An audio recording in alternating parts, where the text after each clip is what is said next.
केकई द्वारा वरों की प्राप्ति। राजा दशरथ ने शीघ्र ही राजकार्यों को संपन्न किया और राम के राज तिलक का शुभ समाचार सुनाने के लिए अपनी सबसे प्रिय रानी केकई के कक्ष में पहुँचे। केकई को अपने महल में न पाकर राजा दशरथ ने उनके बारे में एक दासी से पूछा। दासी ने बताया कि रुष्ट होकर महारानी केकई कोप भवन में चली गई हैं। इतना सुनकर महाराज चिंतित हो गए। उन्होंने कोप भवन में जाकर देखा कि उनकी प्राण प्रिय मलिन वस्त्र पहने, केस बिखराए हुए भूमि पर अस्त व्यस्त पड़ी हैं। उनकी इस अवस्था को देखकर महाराज दशरथ ने कहा, प्राण प्यारी, मुझसे ऐसा कौन सा पाप हुआ है कि तुम दुखी होकर इस कोप भवन में चली आई? यदि तुम किसी बात से दुखी हो तो मुझे बताओ, मैं तुम्हारे कष्ट का निवारण अवश्य करूँगा। महाराज के इस प्रकार प्रार्थना करने पर केकई बोली, हे प्राणनाथ, मेरी एक इच्छा है, किंतु यदि आप उसे पूरा करने की शपथ पूर्वक प्रतिज्ञा करेंगे तभी मैं आपको अपनी इच्छा के बारे में बताऊंगी। राजा दशरथ ने मुस्कुराते हुए कहा, केवल इतनी सी बात के लिए तुम कोप भवन में चली आई? मुझे बताओ तुम्हारी क्या इच्छा है, मैं उसे तुरंत पूरा करता हूँ।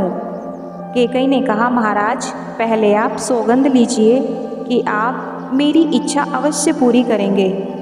तब महाराज दशरथ ने कहा, हे प्राण प्रिय, इस संसार में मुझे राम से अधिक प्यारा कोई नहीं है। मैं राम की सौगंध लेकर वचन देता हूँ कि तुम्हारी जो भी मनोकामना होगी मैं उसे तत्काल पूरी करूँगा। केकई बोली, महाराज, आपको याद होगा कि देवों और असुरों के युद्ध के समय आप मूर्छित हो गए थे और उस समय मैंने ही आपकी रक्षा की थी और आपने प्रसन्न होकर मुझे 2 वरदान देने की प्रतिज्ञा की थी। उन दोनों वरदानों को मैं आपसे आज मांगती हूँ। पहले वरदान में मेरे पुत्र भरत को राजतिलक और दूसरे वरदान में राम को 14 वर्ष का वनवास मांगती हूँ। मेरी इच्छा है कि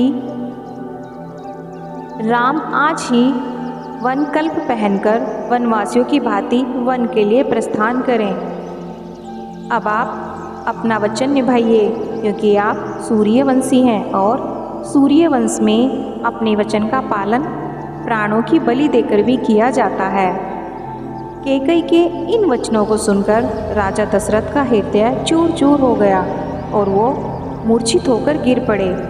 होश आने पर वे गुस्से में बोले, हे कुलघातिनी, न जाने मुझसे ऐसा कौन सा अपराध हुआ है जिसका तूने इतना भयंकर प्रतिशोध लिया है। हे नीच औरत, राम तो तुझ पर कौशल्या से भी अधिक विश्वास करता है, फिर भी तू उसका जीवन नष्ट करने के लिए कैसे तैयार हो गई? सभी के प्रिय राम को बिना किसी अपराध के भला मैं कैसे निर्वासित कर सकता हूँ? तो अच्छी तरह से जानती है मैं अपने प्राण त्याग सकता हूँ, किंतु राम का वियोग नहीं सहन कर सकता।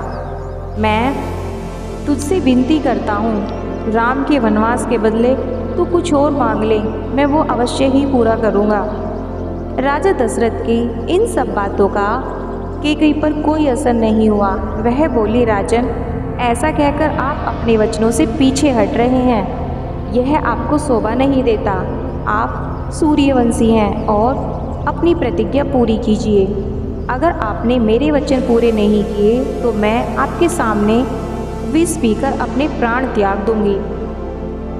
राजा दशरथ बार बार केकई को मनाने की कोशिश करते रहे, लेकिन वो नहीं मानी। उसने कहा, राजन, आप व्यर्थ ही समय व्यतीत कर रहे हैं। उचित यही है कि आप तुरंत राम को वन जाने की आज्ञा दीजिए और भरत के राज तिलक की घोषणा करवाइए। सूर्योदय होते ही गुरु वशिष्ठ अपने मंत्रियों के साथ राजा के द्वार पर पहुँचे। महामंत्री सुमंत को महाराज के पास जाकर अपने आने की सूचना देने को कहा। केकई और दशरथ की बातों से अनजान सुमंत ने महाराज के पास जाकर कहा, हे महाराज, रात्रि समाप्त हो चुकी है और गुरु वशिष्ठ भी आ चुके हैं। सुमंत की बात सुन राजा दशरथ फिर से मूर्छित हो गए। इस पर केकई बोली, हे महामंत्री, अपने प्रिय पुत्र के राज्याभिषेक की खुशी में महाराज रात भर सो नहीं सके। उन्हें अभी अभी नींद आई है। नींद से जागते ही वे राम को कुछ निर्देश देना चाहते हैं। तुम शीघ्र जाकर राम को यहाँ बुला लाओ। कैकेयी के आदेश अनुसार सुमंत राम को उनके महल से बुला लाए।